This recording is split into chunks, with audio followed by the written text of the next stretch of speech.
یا سخی 9 لکھ ہزاری، یا سخی 9 لکھ ہزاری، یا سخی 9 لکھ ہزاری، یا سخی 9 لکھ ہزاری۔ ہے تیرا فیضان جاری، ہے تیرا فیضان جاری،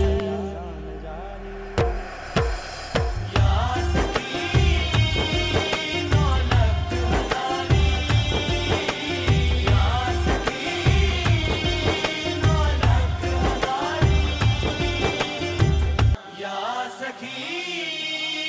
9 لکھ ہزاری، یا سخی 9 لکھ ہزاری، یا سخی 9 لکھ ہزاری، یا سخی 9 لکھ ہزاری۔ ہے تیرا فیضان۔ السلام علیکم ورحمۃ اللہ۔ پروگرام صوفی رنگ کے ساتھ میں ہوں آپ کا میزبان اسد علی رضوی۔ ناظرین کرام، حضرت سید علی ابو الخیر بابا 9 لکھ ہزاری علیہ رحمہ آپ کا جو عرس شریف ہے وہ ہر سال انتہائی مذہبی عقیدت و احترام سے منایا جاتا ہے۔ اس بار بھی آپ کے عرس مبارک کی آمد ہے۔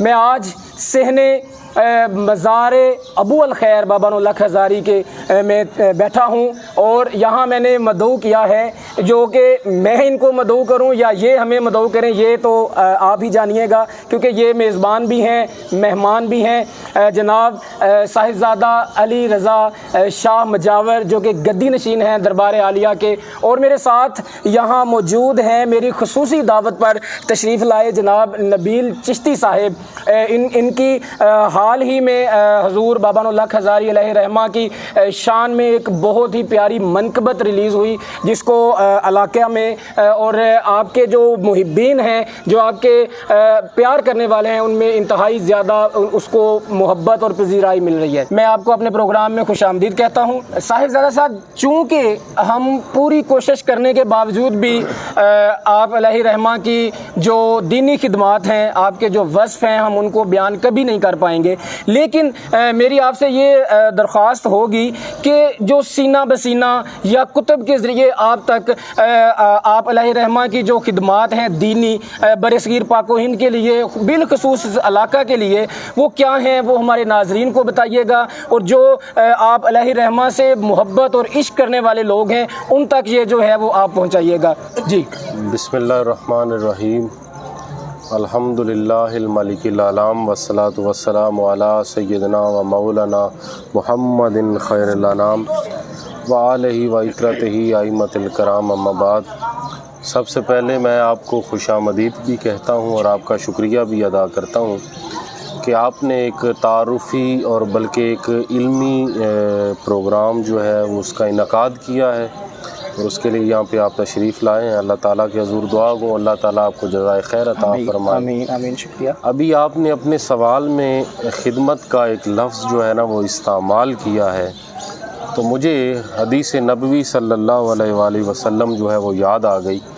نبی رحمت صلی اللہ علیہ وآلہ وسلم فرماتے ہیں سید القوم خادمہم، قوم کا سردار قوم کا خادم ہوتا ہے، اور وہ سردار قوم اگر دین کا خادم ہو تو پھر کیا ہی کہنے۔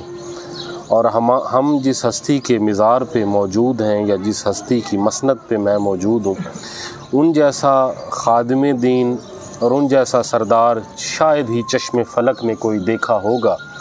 تو آپ کی خدمات کے عوض میں زیادہ، چونکہ ہمارے پاس وقت بھی نہیں ہے، میں صرف اختصاراً یہ کہوں گا کہ آج ہمارے اس خطے میں خصوصاً جو دریائے راوی اور چناب کی درمیانی علاقہ ہے جسے ہم ساندل بار کہتے ہیں، اس میں جتنے بھی ہمارے جانگلی اقوام ہیں، یہاں پہ رہنے والی قدیم اقوام ہیں، وہ اگر آج اسلام اور دین سے روشناس ہیں تو اس کا ثمر سرکار 9 لکھ ہزاری رحمۃ اللہ علیہ کی تبلیغ ہے۔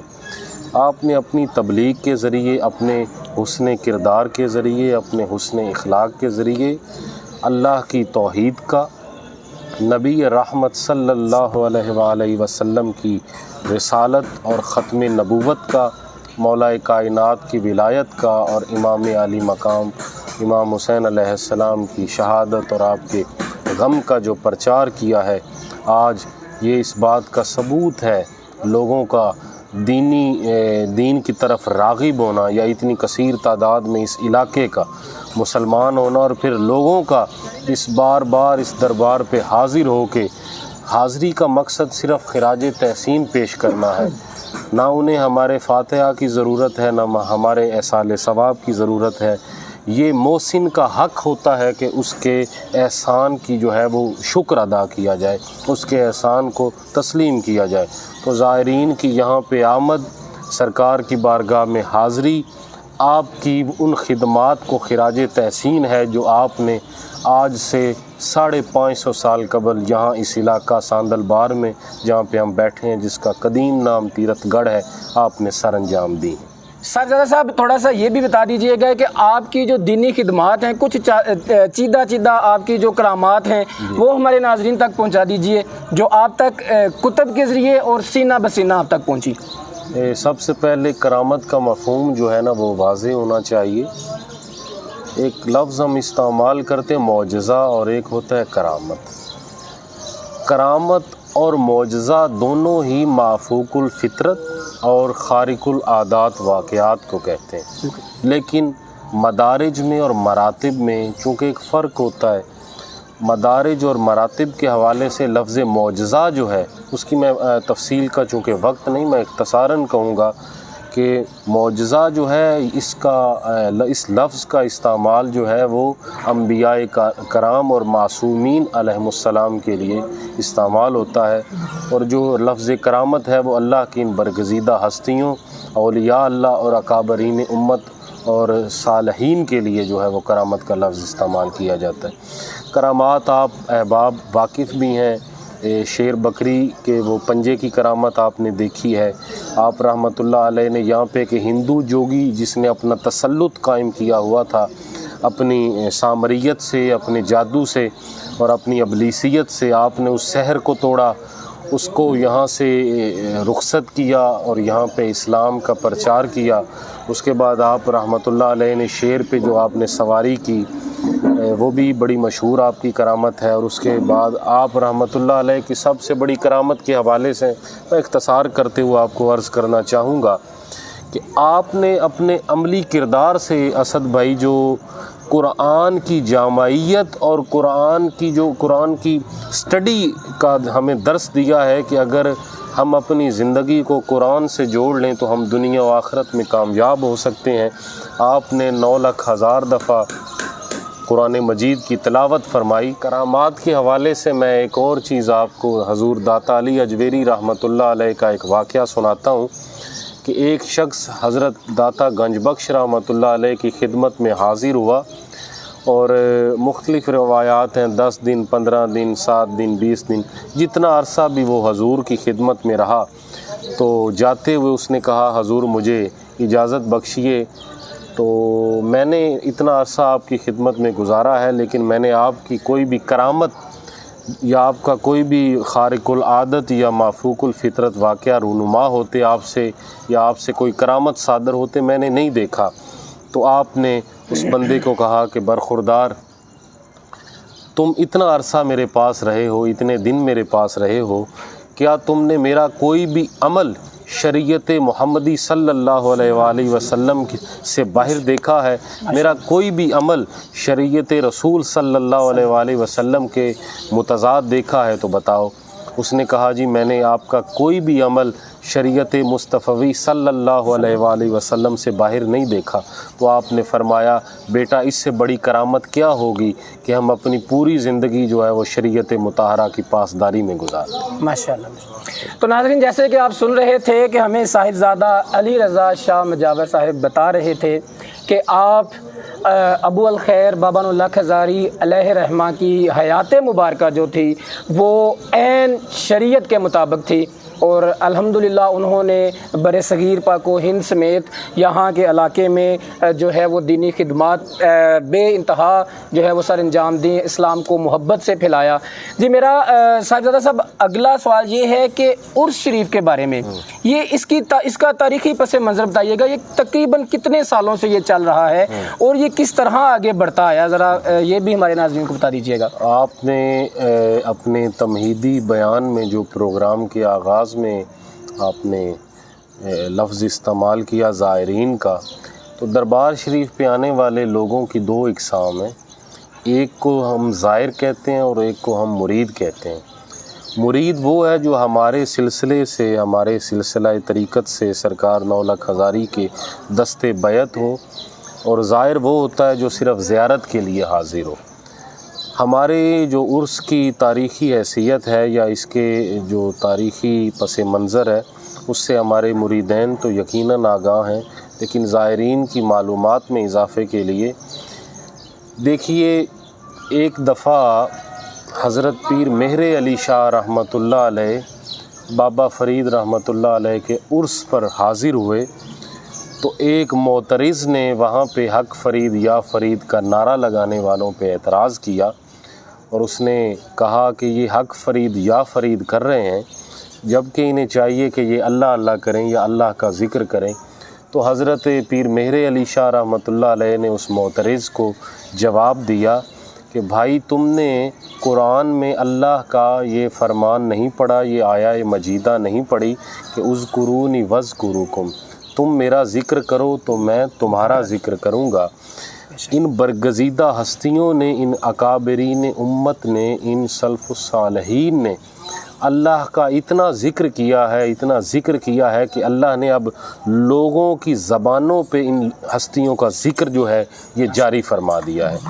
یہ عرس کا انعقاد، یہ اجتماعات ان ہستیوں کو خراج تحسین پیش کرنے کے لیے اللہ کے قانون عدل کے مطابق منعقد ہوتے ہیں ماشاءاللہ۔ اور یہاں پہ ہمارا جو عرس ہے یہ تو ایک پنجاب کا، بلکہ پنجاب کا بالعموم، اور ایک لفظ سے آپ آگاہ ہوں گے، جانگلی وسیب جو ہمارا کلچر ہے، قدیم تہذیب پنجاب کی، یہ ہمارے پنجاب کا بالعموم اور ہمارے جانگلی وسیب کا بالخصوص ایک ثقافتی جو رنگ ہوتا ہے وہ بھی یہاں پہ نظر آتا ہے ہمیں۔ اور جو ہے لوگ دور دراز سے آتے ہیں، دریاؤں کی کناروں سے لوگ آتے ہیں، راوی اور چناب جسے ہم ساندل بار کہتے ہیں، وہاں یہ تو سرکار کی پیری مریدی کا سلسلہ بالخصوص ان علاقوں میں ہے۔ تو ان مختلف علاقوں کی ثقافتیں جب یہاں پہ اکٹھی ہوتی ہیں تو ایک بڑا خوبصورت سا وہ جو حسین امتزاج کا لفظ اگر میں استعمال میلے کی صورت میں وہ ہمارے سامنے جو ہے نا وہ ہمیں نظر آتا ہے۔ سرزاد صاحب یہاں یہ بھی ناظرین کو بتا دیجئے گا کہ کتنے 100 سال سے یہ جو عرس مبارک کا سلسلہ ہے یہ چلتا آ رہا ہے؟ جی یہ سرکار 9 لاکھ ہزاری رحمۃ اللہ علیہ کا جو عرس مبارک ہے 1503 عیسوی آپ کا سن وفات ہے، تو اس حساب سے اس دفعہ جو عرس منعقد ہو رہا ہے 2022 کا، یہ 518 سالہ جو ہے نا وہ عرس ہے جو اس دفعہ منعقد ہو رہا ہے، اور یہاں کی جو رسومات ہیں وہ بھی 518 سالہ قدیم رسومات ہیں جو اس دفعہ ادا کی جائیں۔ ماشاءاللہ ماشاءاللہ۔ ناظرین مجھے یہاں ایک بات یہ بھی ضرور بتانی ہے کہ یہاں رہتے ہوئے مجھے اتنا یاد تھا کہ 3 دن یہاں عرس شریف ہوتا ہے، یہاں پر آتے تھے، دعا کرتے تھے، چلے جاتے تھے، حاضری دیتے تھے، لیکن مجھے پتہ نہیں تھا کہ ماشاءاللہ ان کی بہت ساری رسومات ہیں جو قدیمی ہیں۔ وہ پھر یہ جو صاحبزادہ صاحب نے نوازش کی ایک دفعہ مجھے بتایا، تو پھر میں نے کوشش کی کہ میں ان کی زبانی وہ تمام جو عرس مبارک کی تقاریب اور رسومات ہیں وہ آپ لوگوں تک پہنچاؤں، تاکہ آپ لوگوں کو بھی پتہ چل جائے کہ ان 3 دنوں میں کیا کیا چیزیں یہاں ہونا ہوتی ہیں، تو پھر اس لحاظ سے آپ یہاں پر آ بھی سکیں اور فیوز و برکات بھی حاصل کر سکیں۔ جی یہ ہماری جو رسومات ہوتی ہیں، پھر میں وہی بات کروں گا، جو سلسلے سے وابستہ لوگ ہیں انہیں تو پتہ ہے، لیکن ہمارے عام شہریوں کو اور ہمارے زائرین کو اس بابت جو ہیں وہ معلومات کم ہیں۔ دربار شریف کی چند جو رسومات ہیں نا جی، وہ ہماری نسل در نسل ہمارے سلسلے کی رسومات جو ہیں وہ ادا ہو رہی ہیں، ہمارے خاندان کی، خانوادہ عالیہ مجاورین کی۔ تو عرس کی جو پہلی اسد صاحب رسم ہوتی ہے وہ اب میں انگریزی ماہ کا استعمال کروں گا، لیکن ویسے ہمارا جو ہے وہ جو دیسی ماہ دونوں ہی ہوتے بتا ہیں دیں، دونوں ہی بتا دیں۔ نو چیتم جسے ہم اپنی زبان میں چتر کہتے ہیں، تو اس کو منعقد ہوتی ہے پہلی رسم جو انگلش کیلنڈر کے حساب سے عیسوی کے حساب سے 22 مارچ ہوتا ہے۔ 22 مارچ مغربین کے بعد رسومات ہوتی ہیں، اسے ہم چراغاں کی رسم بھی کہتے ہیں، تو وہ پورے علاقے سے لوگ چراغ جلا کر یہاں پہ لے کے آتے ہیں، لیکن جو دربار کی آفیشلی جو رسم ہے چراغاں کی، اس میں ایک اضافی چیز ہوتی ہے جسے ہم تاج پوشی کہتے ہیں۔ تاج پوشی، جی وہ یہاں سے شروع ہوتی ہے، دربار شریف سے ہی وہ رسم شروع ہوتی ہے۔ اس میں ہمارا ایک کلچرل رنگ بھی ہوتا ہے اور ایک صوفی رنگ بھی ہمارا ہوتا ہے۔ سرکار نولکھ ہزاری رحمۃ اللہ علیہ کے سرہانے مبارک پہ ایک تاج مبارک نصب ہوتا ہے، وہ آپ نے زیارت بھی کی ہوگی۔ وہ ہر سال 22 مارچ کو جو ہماری رسم ہوتی ہے مغربین کے بعد نماز مغرب و عشاء کے بعد وہ رسم کا آغاز ہوتا ہے۔ اس میں ہمارے متعلقین، متوسلین، مریدین جو ہیں وہ کثیر تعداد میں بالعموم شرکت کرتے ہیں، اور ہمارے خاندان کے لوگ، ہماری فیملی کے لوگ جو ہیں وہ بالخصوص شرکت کرتے ہیں۔ تو اس رسم کا آغاز یہاں سے دربار شریف سے ہی ہوتا ہے۔ یہاں سے نکل کے پھر ہم پورے ہمارے جو گاؤں ہے، ہمارا ایریا ہے دربار کا، اس کا چکر لگاتے ہوئے جلوس کی صورت میں واپس اس کا اختتام ہوتا ہے۔ وہ ہمارا ایک تھال ہوتا ہے، اس میں وہ چراغ ہوتے ہیں، تو پھر دربار پہ ان کو چکر پورے گاؤں میں لگا کر پورے علاقے میں تاج مبارک اور چراغوں کو پھر یہاں پہ آ کے جلایا جاتا ہے، اور تاج مبارک جو ہے وہ سرانے پہ اس کی تنصیب کی جاتی ہے۔ اور اس کے بعد ہماری جو دوسری رسم ہوتی ہے وہ غسل مبارک کی ہوتی ہے، جو 22 اور 23 کو چراغاں اور تاج پوشی کی رسم کے بعد رات کو ادا کی جاتی ہے۔ نماز فجر یا تہجد کے وقت آپ کہہ سکتے ہیں، فجر سے قبل نماز تہجد کے وقت جو ہے نا وہ رسم ادا کی جاتی ہے۔ اور سرکار کی جو مزار ہے اسد صاحب، اس کی جو چادریں ہیں ان کی نا 2 درجے ہیں۔ ایک بڑی چادر ہے جسے آپ لوگ دیکھتے ہیں، وہ بڑی چادر ہے، اس کے نیچے ایک غلاف ہوتا ہے۔ اس غلاف کو ہر ماہ تبدیل کیا جاتا ہے نوچندی پہ، اور جو اس کے اوپر چادر ہوتی ہے وہ ہر ہفتے بعد جمعرات کو تبدیل ہوتی ہے، اور اس کے نیچے جو تعویذ ہے قبر مبارک کا، اس کا جو غلاف ہے وہ ہر نوچندی کی جمعرات کو تبدیل ہوتا ہے۔ لیکن اس کا تبدیل کرنے کا ہمارا ایک ضابطہ ہے، شروع سے ہمارے بزرگوں سے چلا آ رہا ہے، کہ اس تعویذ کو جب تعویذ قبر کا جو غلاف ہم جب تبدیل کرتے ہیں، وہ نیا غلاف چڑھا کے تو نیچے سے پرانا غلاف ہم نکال لیتے ہیں۔ جو اوپر کی چادر ہے وہ ہفتے بعد تبدیل ہوتی ہے، جو تعویذ قبر کا غلاف ہے وہ مہینے بعد۔ اس کی تبدیلی جب ہوتی ہے، ہم بھی تعویذ قبر کی زیارت نہیں کر سکتے، متولی اور گدی نشین اور خدمت گزار ہونے کے باوجود ہم بھی اس تعویذ کی زیارت ہمیں بھی منع ہے۔ ہم بھی سرکار نولکھ ہزاری کی قبر مبارک کا جو تعویذ پاک ہے، ہم اس کی زیارت نہیں کر سکتے۔ اس کی زیارت صرف 22 مارچ کو غسل مبارک کے وقت ہم کر سکتے ہیں، جب سارے غلاف اترتے ہیں تعویذ قبر سے۔